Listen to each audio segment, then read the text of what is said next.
You have an aerodynamic head. I guess so. I don't know if that's good or bad. I think it's good. Cuts through the wind. Aerodynamic. It's like Kenny Powers on Pineapple Express when he has shaved armpits. It's like it makes me aerodynamic when I fight. That's awesome. All right, let's get into this. No doubt. We were just talking about the Winter Olympics. All right. We were I'm glad you guys know something about the Winter Olympics. So you're out on the Winter Olympics? I mean, I guess it's Olympic. I know Lindsey Vonn. Yeah. I mean, she's in the Olympics. I don't know if I know any other winter So it's not something Olympiad athletes. I'll probably watch it, just as a. Well, I assume you get to go on vacation here soon, don't you, after the Super Bowl ends? I'm going in April. Oh, are you? So, yeah. But I'll be relaxing. I'll be doing a lot of that. So, we'll figure it out. Huge. Cole Wright, at Cole Wright NFL on Twitter.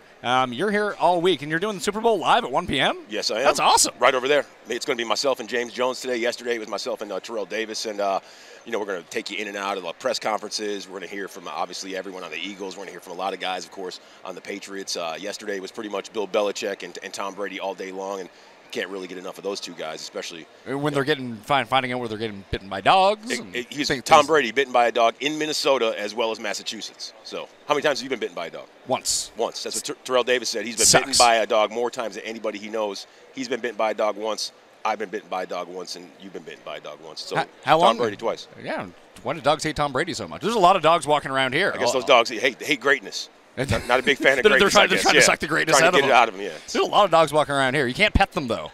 They have the big sign on them, please do not pet. That's true. And they, even though they are friendly Labrador retrievers, they are they're here in a working capacity. They are. They are. I wonder how much they were sniffing down one of the trucks on we were getting our way in here, and I wonder if they get paid more than us. They might. They could. Probably not you, but maybe they probably me. Get paid in kibble. Oh.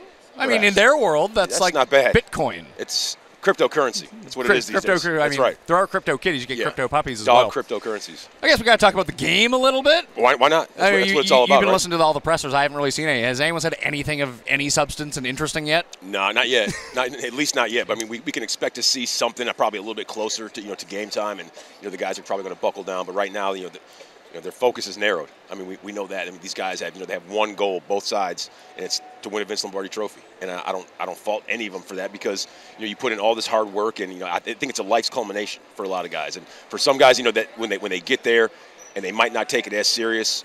We know that may not be the case for a bunch of Patriots. Hopefully, it's not the case for any Eagles, and everyone is all focused on this being a business trip, and we're going to see a good game on Sunday. Do you think there's anything to it that people talk about the experience of being here, but I mean, this is my first time at Radio Row, and I'm out of my weekly routine already. It's kind of like a sardine can over here. It's jammed in here just a little bit. But I have my just routine Monday through Sunday. I go to the gym at this time. I eat at this time. Sure. I work at this time, and now I'm here, and I'm all out of sorts. Yeah, it's tough. What's it like for them? Well, I think that they're so regimented, and I think that can they stick to that? But you have more media to do all week. Yeah, but I also think it's like an extra road trip. I mean, obviously, it's the biggest road trip of a lot of guys' lives, but I think you just take it as a regular game away from the house on, say it's like week 7. You just do it like that, and I think you try to get everything as normal as possible, whether it be, a lot of guys do the prepackaged meals and stuff like that. They can get them stuff the blue apron. Exactly. I don't know if they're doing a lot of cooking of it, but I think they get, a lot of the meals prepackaged, and they get everything in line. So if they get things sent and they can maintain, that routine, I think that can help, create that sense of normalcy that they need and that they desire, especially going into the biggest game of their lives. Yeah, I would think that would be one of the hardest things to do here this week. How do you even treat it like a normal game? To go through your normal routine, you think there would have to be nerves, or just even excitement, or somewhere to slip up along the way? It feels that way to me. I think there's nerves. I think there's excitement, but I think for every guy that's in this situation, that's what they thrive on. I mean, if you're a professional athlete, you don't want easy situations or to push over scenarios. You want to be challenged each and every single step of the way, and I think that's what these guys are looking for. And I think the challenge is for them to be as normal as they can be and go ahead and get things done. And I think we're going to see it this week. And I have a hunch that it's going to be a Patriots W, but I wouldn't be surprised. Everyone is picking. No, it's tough to pick against them. Well, it's almost like everyone picked against the Patriots last year, and then they ended up coming back and winning, and now no one wants to make that mistake again. I feel like a lot of people picked against the Patriots right before halftime. Yeah. I think last year, I don't think a lot of people were saying, the Patriots are going to get stomped out by the Falcons. From the people you talk to, does it seem like people want the Patriots to lose? Or do they want them to win to make Brady even greater? I think it's both. I think it's 50-50 split. That's a perfect ratio. I think there's people that are the consummate haters, and they don't want to see Tom Brady like, I've seen the Patriots win enough. And then there's people who say, okay, I would like to see this. This is greatness. We are witnesses, to something that we might not ever see anytime soon. So why not? I mean, I appreciate it, and I know I'm a native Chicagoan, so I got to watch Michael Jordan through his run. And to be able to see someone go out there so dominant, and I'm a little bit biased because I worked in New England. I covered the Patriots. I've been there during that run. Everyone else around this set is all New England. That's exactly. I see the Boston Bruins hat. Yeah, I'm not, so I'll have to hear about, the Patriots, the Patriots. And it's a bit much. I lived right up the street from Foxborough, so it was like, whether you were or not you were there, you still had to deal with it. And just to be able to be a fly on the wall for, part of 2 seasons for myself and be able to cover Tom Brady and Bill Belichick, I feel like being in a press conference with Coach Belichick really lets you know what your line of questioning is made of. It's like you're either going to ask him a good question and get a solid answer, or you're going to give him He gives you the look? Yeah. I never got one of those looks. That's good. But I tell you what, you could always look down at your chest and see your heart almost skipping a beat, because it's like if you don't come with the right question, he's going to make a fool out of you. So Kirk Cousins was here like 2 days ago with Alex Smith on Radio Row. I heard about that. I was on a plane with Daniel Jeremiah headed from Los Angeles to here, and as soon as we got off, DJ picked up his phone before I did, and he said, "Can you believe this?" And I said, "What happened?" And he told me everything that went down. Alex Smith now on the Redskins, and I was just kind of gave him that, like that James Franco, when that James Franco gif when he looks back with the scarf on, and that's literally was my reaction. I couldn't believe that happened. It seems like an odd move for Washington, doesn't it?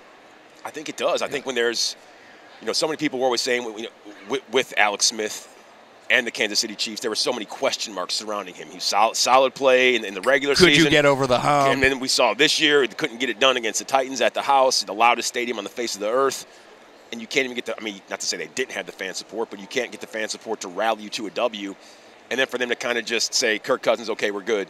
And then Alex Smith, he's going to be the new face of our franchise. And, oh, by the way, $71 million of his new deal. Well, that was the confusing guaranteed. part. That was the confusing. Like $71 million. Like Kirk wanted something close to that. Yeah, it's like, no, thank you. But if you're upset about franchising Kirk Cousins every year and more and paying him, Alex Smith still has a year left on his contract. Why not just let him play it out? And if he's so good, franchise him next year. I mean, one would think, instead of being like, hey, here's $71 million. I mean, what do I know? I mean, it's you look at that and more than I do, and I'm out here criticizing. Well, is he going to be the best option for the Washington Redskins? Alex Smith. I mean, he probably out of all available options for them, he might be, but it doesn't make them good. And that's true. And what the one thing is, I appreciate what Alex Smith does.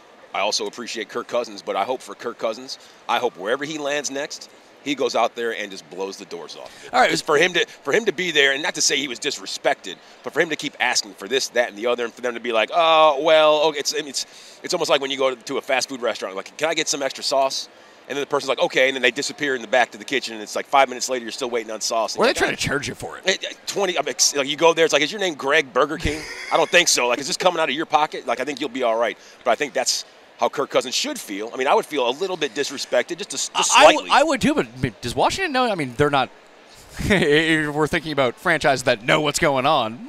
Washington's a bit iffy on that one. Yeah. But it seems like they don't think that Kirk Cousins is all that good.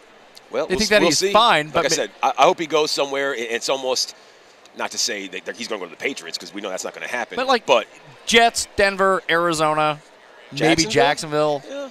I mean, I don't see why not. I mean, it's almost a case of one man's trash is another man's treasure, and we see it so often with the Patriots. But if you're the GM and you have to give him, probably like 6 years, $170 million or whatever it is, and then you have to give him over basically $100 in guaranteed money, do you do it? It seems like it's a lot for Kirk Cousins. Do you believe, is he a top 10 guy? I don't think he is. No, he's not a top 10 quarterback. He's top half. Ish. Like he's 14, 15, 16, 17. And with that also being said, it's how good can he be? Where's his ceiling? What's his potential like? And because it's not like the Washington Redskins are the New England Patriots. True. So, I mean. And if you're paying him that much money, you can't build a good team around him. And, when some of your weapons go elsewhere, and it's almost like he was set up for failure. It's like, okay, we're going to do this, that, and that. And then, okay, if we take these guys away from Kirk, his numbers, they can't be eye-popping. And if those numbers aren't there, that means the numbers won't be there for him when it comes to the monetary compensation. So, I mean, I think they got what they wanted. I think they were looking for an out. And they got it. When it came to Kirk Cousins, and they got it. And if I were him right now, I mean, he should be like Clint Eastwood on Escape from Alcatraz, like digging out behind the Sophia Loren poster. He should be plotting and scheming to get out of there, and when he does, be ready to make a big splash. Cole Wright, check him out on Super Bowl Live, 1 p.m. Eastern Time, live from Minneapolis. Thanks for your time, man. Absolutely. Anytime, Appreciate you coming by. No doubt. Be good.